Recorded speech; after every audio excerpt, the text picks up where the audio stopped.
This may seem odd, but imagine a world where four forces act seamlessly as one. That's the power of net-centric warfare. One Navy, one Air Force, one Marines, one Army, one force. Northrop Grumman, defining the future. From the Watergate Building in Washington, this is Hotline TV. Now here are Hotline editors Chuck Todd and John Mercurio. I'm John Mercurio. Welcome to Hotline TV. And I'm Chuck Todd. Today we're doling out some awards for the nastiest press corps in the country, or at least nasty for 2006. John, this year 4 senators, tough re-election fights, are having to fight battles against their home state scribes. Let's start with a blank ranking board and go through the writers you'd least like to deal with, or the press corps you'd least like to deal with right now. It's a motley crew. It's a motley crew. Basically 4. We've got them down to 4 here, right? We got Montana, New Jersey, Pennsylvania, and Virginia. Where I think the senator running for re-election is George Allen. Yeah.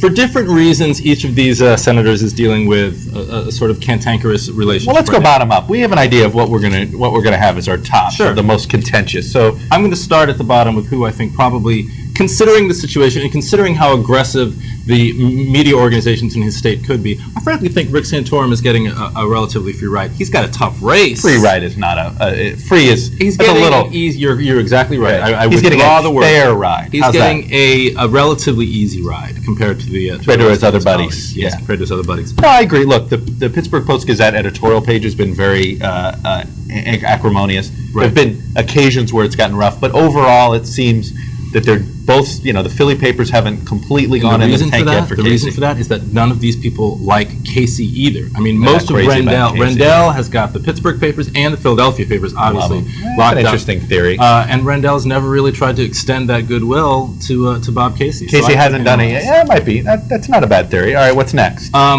I gotta say New Jersey only because I'm going to include New Jersey and the New York papers. You have to, because you got to say the New York Times is covering the Menendez race as well as any of the papers in New Jersey, and they probably have the only investigative team that's really working on this. Now the New York Times has done the biggest hit job on Menendez yet, and it was on the lobbyists that he may have had a relationship with and this or that. Right.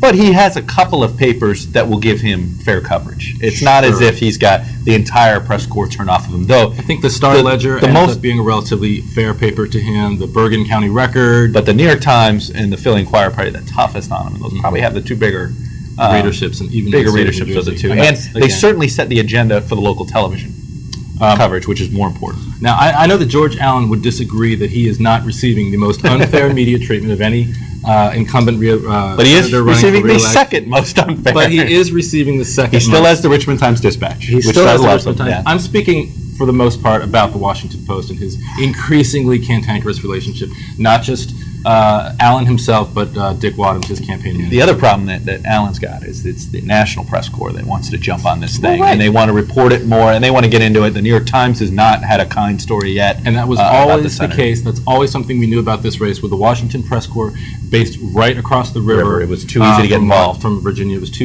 easy for us not to get involved. But there's number one, it's not even close. It's not even close. Like, I read the Billings Gazette every day. It is one of my favorite papers to read, only because I enjoy watching how they're going to figure out a way to skewer Conrad Burns once again. A couple things going on here. It's a small state, let's be honest. This is the biggest game in town this year. The fact that a small state like Montana has one of the most vulnerable senators up for re-election this year. Now, who is running? I get confused. Is it Jack Abramoff that is the Republican candidate for Senate, or is it Conrad Burns? I get confused. You read the press coverage in Montana, and you're not sure. Let me clarify it for you. It is Senator Conrad Burns, a target of the Abramoff investigation, who introduced a bill on farm drought relief. Now, is his middle name Abramoff?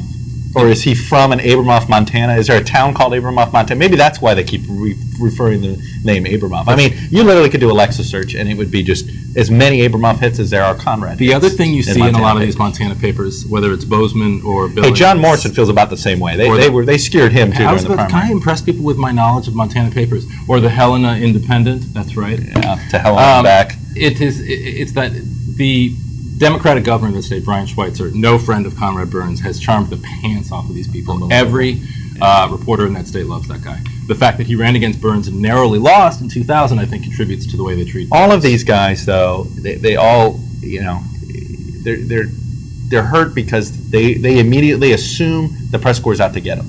They haven't gone out and really reached out very well to some of these press corps, and I think sometimes, particularly Republicans, they assume there really is a liberal media bias. There really isn't. It's called an access bias. Right. You give them access, they're going to love you. You don't give them access, they're not going to love you. And I think you see this in a lot of cases. These guys will run into one or two bad reporters, and then they'll just say, they all suck. But it's also a perception thing. I mean, you got somebody like Menendez running in New Jersey. He's a Democrat. It's a state where there's just been ethical violation after ethical violation. Reporters have this perception going into a campaign that there's got to be some sort of always a scandal. Yeah. And I got to say, George Allen right now, I think, is facing this feeding frenzy where there just seems to be this snowballing effect of stories coming out about him, and there's this perception that editors are telling their reporters, go find this angle. Go find this angle. Go break the next Carl. And that's what's happening in Montana as well. Yeah, exactly. All right, that's it. That's the list. Stay out of those states if you can, if you're running for re-election. We'll be back tomorrow as we try to stump the conventional wisdom. Until then, I'll be Chuck Todd. And I'll be John Mercurio. And we'll catch you tomorrow on Hotline TV.